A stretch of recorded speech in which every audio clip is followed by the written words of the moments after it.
Hello viewers, Pandian store சீரியலோட next coming soon ப்ரோமோவில் என்ன மாதிரியான அதிரடியான விஷயங்கள்லாம் நடந்திருக்கு அப்படின்றத வாங்க நம்ம இந்த வீடியோக்குள்ளே பார்க்கலாம். பாண்டியனோட வீட்டில் வந்துட்டு எல்லாரும் கலகலப்பாக வந்து பேசிட்டு உட்காந்துட்ருக்காங்க. அவங்களோட தங்கச்சி சரணோட தங்கச்சி அரசி இருந்துட்டு கதிரை வந்துட்டு வம்புக்கு இழுத்துட்டு இருக்காங்க. பாண்டியன் அந்த டைமில் வராங்க.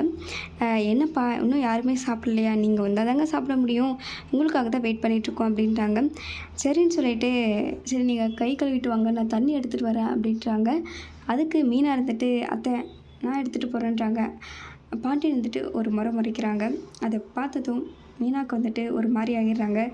இங்கே பாரு கோமதி, நீ மட்டும் எனக்கு எல்லா வேலையும் செஞ்சால் போதும், யாரும் இந்த வீட்டில் எனக்கு எந்த வேலையும் செய்ய தேவையில்லை அப்படின்றாங்க. தங்கமேல இருந்துட்டு மாமா நான் கூட எந்த வேலையும் செய்ய தேவையில்லையே மாமான்றாங்க. நீ வந்துட்டு எனக்கு செய்யலாமா, கண்டிப்பாக நான் எதுவும் சொல்ல மாட்டேன், நீ அதுக்கப்புறமா கோமதி இந்த வீட்டில் எனக்கு செஞ்சால் போதும், வேறு யாரும் வந்துட்டு இதில் தலையிட வேணான்னுறாங்க. அதனால் மீனாவும் ராஜு ரொம்ப உடஞ்சி போயிடுறாங்க. சாப்பிட்லான்னு சொல்லிட்டு எல்லோரும் உட்காடுறாங்க. மீனா ராஜுக்கு வந்துட்டு ரொம்பவே அப்செட் ஆகிருந்ததுனால சாப்பிடாம ரூமுக்கு போயிடுறாங்க. அதுக்கப்புறம் பண்ணி வந்துட்டு ஏன் அவங்க போயிட்டாங்க ரூமுக்கு, ஏங்க இப்படி பேசிகிட்டு இருக்கீங்க, கொஞ்ச நாள் தான் கோவம் இருக்க முடியும், அதுக்காக பாவம் இல்லை அந்த பிள்ளைங்க அப்படின்றாங்க. தங்கமேல் இருந்துட்டு ஆமாம்மா ரொம்ப ஃபீல் பண்ணுறாங்க, நீங்கள் அவங்கள கொஞ்சம் சமாதானப்படுத்துங்க மாமா அப்படின்றாங்க தங்கமேலும் வந்து. அதுக்கப்புறம் பாண்டியன் வந்துட்டு மீனாவையும் ராஜு வந்துட்டு சாப்பிட்றதுக்காக கூப்பிட்றாங்க. இதோட இந்த ப்ரொமோஷன் முடிச்சிருக்காங்க. தேங்க்யூ.